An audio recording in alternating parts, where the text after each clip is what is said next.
Salve nerds, galera, no vídeo de hoje, Shumatsu no Valkyrie, teorias, dúvidas e curiosidades, e no vídeo de hoje a gente vai falar sobre o capítulo 59 de Shumatsu no Valkyrie, né, que foi aí um dos melhores capítulos da história desse mangá, e não só isso, né, também foi um dos mais longos, se pá foi o maior, se eu não estou enganado, não me lembro de ter um outro capítulo com tanta página assim, tá? Teve alguns detalhes bem interessantes aqui que eu vou abordar nesse vídeo aqui, tá bom? Lembrando que eu não tô podendo postar imagens aqui por questão de direito autoral, então abre aí uma página paralela, vem acompanhando comigo aqui, né? O que eu vou falar sobre o capítulo em si. E eu vou começar aqui do início ao fim, tá? Vou começar aqui na ordem correta, mais ou menos, tá? Enfim, vamos começar aqui falando, né, primeiramente sobre o tamanho, né, dessa história, porque foi um mangá gigantesco. Sério, foram muitas e muitas e muitas páginas. Acho que foi mais de 70 páginas, se eu não estou enganado. Então, assim, é muita coisa que eles tiveram que trabalhar aqui. Sério, foi uma história muito bem contada, muito bem detalhada. O objetivo era mostrar em detalhes como foi, né, esse desenvolvimento, esse crescimento do Qin Shi Huang antes de ser o Qin Shi Huang, né? Foi bem legal isso daqui. Algo que eu quero chamar a atenção também foi em relação à data, né, desse mangá, porque aparentemente ele não saiu no dia 25, eu acho que aquele aviso que estava no final, né, do mangá, que era sobre que no próximo mês, no caso esse mês aqui, ele iria sair no dia 25 e tal, porque eles realmente deram uma atrasada, e especificamente a questão da tradução, né, foi atrasado para sair no Dia da Mulher, né, e justamente porque foi uma referência a uma das personagens aqui, que estão aqui nesse capítulo, né, que é a Chuyan, né. Além disso, a gente também tem aqui outras coisas pra se falar, né, que, cara, que história bem contada do Qin, né, cara. Que história maravilhosa essa do Qin Shi Huang. Sério, foi impressionante, mostrando aqui todo o background, né, da China naquele momento ali, onde ele estava prestes a nascer, até como ele se desenvolveu ali naquele ambiente bastante hostil, né, cara? Inclusive quem tava cuidando dele era uma pessoa que a princípio era pra ser hostil a ele, e aí ele meio que foi meio que sendo ensinado, né, pela Chuyan a ser gente, né? Ela deu humanidade pro garoto, né? Ela trouxe uma questão humanitária ali para o Qin Shi Huang, né? Que até então ele seria praticamente uma causa perdida se ele continuasse naquele caminho dele, né? Então ela veio amparar ele. E aí, depois de tudo que aconteceu ali, depois que ela ficou ali com ele e tal, teve toda aquela perda trágica, o garoto ele aprendeu a ser gente, né, cara? Não só isso, como ele aprendeu um caminho, né? Ele tomou uma decisão de ser o melhor rei, né, basicamente. E aí a gente vê como se formou, né, o Qin Shi Huang que a gente conhece hoje em Shumatsu no Valkyrie, né? Foi muito legal. Então assim, eu achei a construção principalmente do personagem nesse capítulo foi impressionante, sério, impressionante em todas as línguas, inclusive eu tô vendo os comentários aqui na internet, e é unânime, cara, o pessoal tá falando que essa foi a melhor história já contada em Shumatsu no Valkyrie, foi a melhor história, e isso se deve porque eles tiveram um cuidado, fizeram questão de colocar mais páginas extras, né, pra poder embasar bastante, né, o que estava acontecendo, né, e teve todo um cuidado especial, né, que muitos mangás não costumam ter, inclusive, tá? Isso mostra o quão relevante o Shumatsu no Valkyrie é no cenário de mangá atual, cara, porque, olha, não é todo mangá que tem, vamos dizer assim, o limite de páginas extrapolado só pra contar melhor uma história, sabe? Não é todo mangá que tem isso não, tá? Então, realmente ficou muito, muito, muito legal, tá?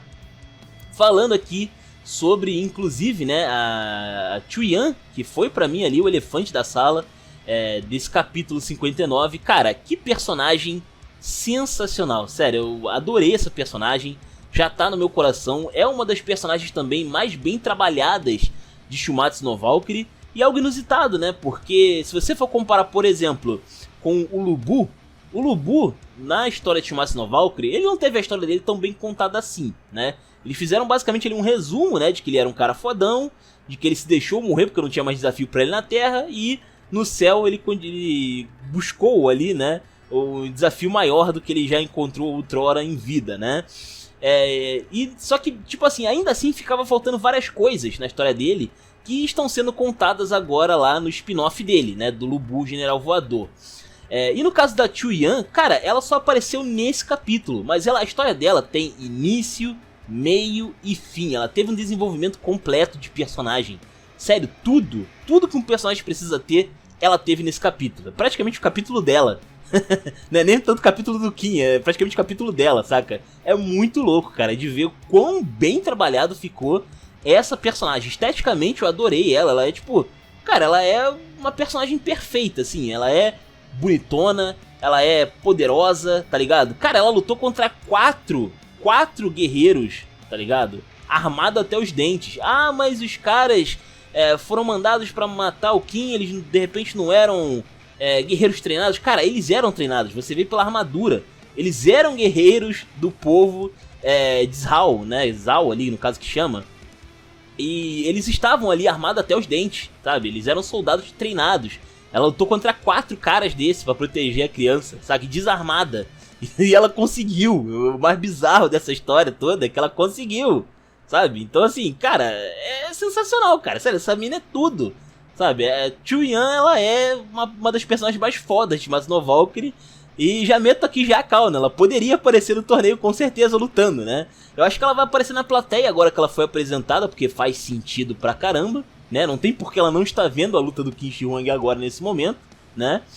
E também, por falar nessa história toda, também vale citar o seguinte, né? Como é que fica a situação do Kim agora? Que a história dele foi bem apresentada, foi bem contada, né? Deram bastante destaque. Primeiro eu gostaria de falar rapidinho que a gente, tipo assim...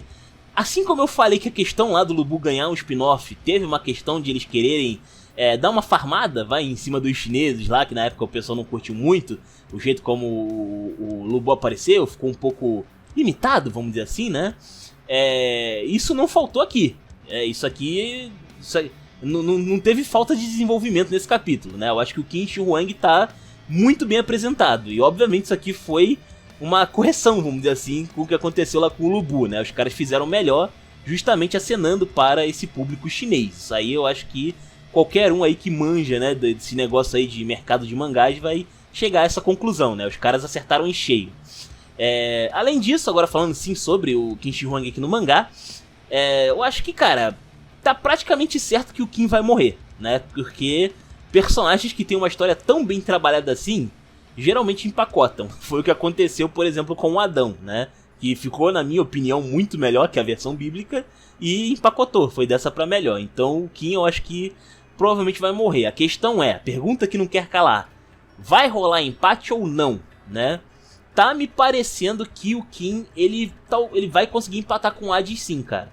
Por tudo que foi apresentado aqui, ele vai dar um jeito de tirar a vida do Hades pra... nem que seja causar um empate técnico, sabe? Nem que ele tenha, inclusive, que quebrar o pescoço do Hades, como foi o caso da Chuyan, inclusive, né? Seria bem interessante se ele fizesse isso, né? De acertar ali o Hades como se fosse ela, né? Seria bem interessante. Que também, inclusive, tem uma referência que eu falei meio que por raso, né?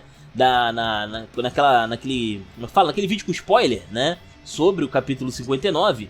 Mas, basicamente, o Kim Shi-Huang mais velho ali, com a vestimenta e tal, com aquela vestimenta dele única, né, por assim dizer, é uma referência praticamente também a personagens trans, né? E eu tô falando isso, não tô falando que ele é trans ou nada do tipo, mas sim que ele é uma referência a essas pessoas. Por quê? Porque a vestimenta do Kim, se você observar bem, é extremamente parecida com a vestimenta da Chuyan. Porque essa roupa é uma homenagem a ela. Ele se veste como ela. Ele quer ser fodão como ela, sacou? Ele se enxerga como ela. Da mesma forma como eu posso fazer aqui o paralelo também de Yamato, né? Que quer ser Oden, né? Ela quer seguir os passos de Oden. Então ela se chama de Oden. Ela se enxerga como o Oden, que é um cara, né? E é uma referência, o Oda também tinha falado isso lá no One Piece também, que ela é uma referência a esse pessoal.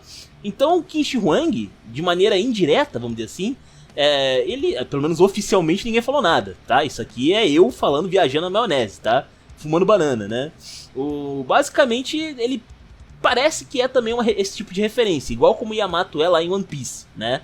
Vale citar também a questão aqui de que teve o mesmo assunto, né, também aqui na história, né, sobre a questão dos filhos não pagarem pelos pecados dos pais e tal, né, como foi o caso lá do discurso lá da conversa lá do Ace com o Yamato, foi bem legal também.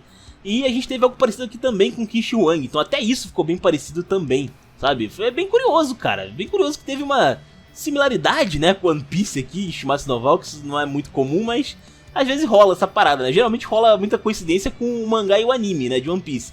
Geralmente alguma coisa que acontece ali no anime, no fim de semana, acaba rolando no mangá, né, quando eu vou trazer na segunda-feira. Bem curioso, né? Enfim. E agora tá faltando, eu acho que a história do Hades, né? Tá faltando aí a história do Hades. Não sei se... eu acho que não vai ficar tão bem elaborado quanto o do Kishi Huang, mas... bom, pelo menos a gente vai ver o lado dele da história. Eu não sei se dá pra superar isso daqui, cara. Foi uma obra-prima, sinceramente, tá? Tô esperando empate, eu acho que toda essa importância pro personagem deu a entender de que ele vai empacotar. Eu acho que ele vai... eu acho que ele ainda pode derrotar o Hades sim, arrancar ali um empate, mas vai morrer no processo, de alguma forma, tá? Eu acho que isso vai ter que acontecer em algum momento. E talvez a Chuyan tenha que ver o Kim morrer, né, cara? Isso que vai ser bastante triste, inclusive, porque, né, poxa, ele que viu ela morrer no passado e agora é ela que vai ver ele morrer, né? Vai ser uma cena também, com base no contexto desse capítulo aqui, deveras triste, tá? Prepara aí os lencinhos porque vem choro por aí. Enfim, é isso. Acho que é isso que eu tenho pra falar aqui desse capítulo. Não sei se faltou mais alguma coisa. Espero que vocês tenham gostado. Comentem aí, os comentários são de vocês. Se inscrevam, compartilhem. Taverna do Bacon, link na descrição. Eu vou ficando por aqui. Valeu, nerds. Fui.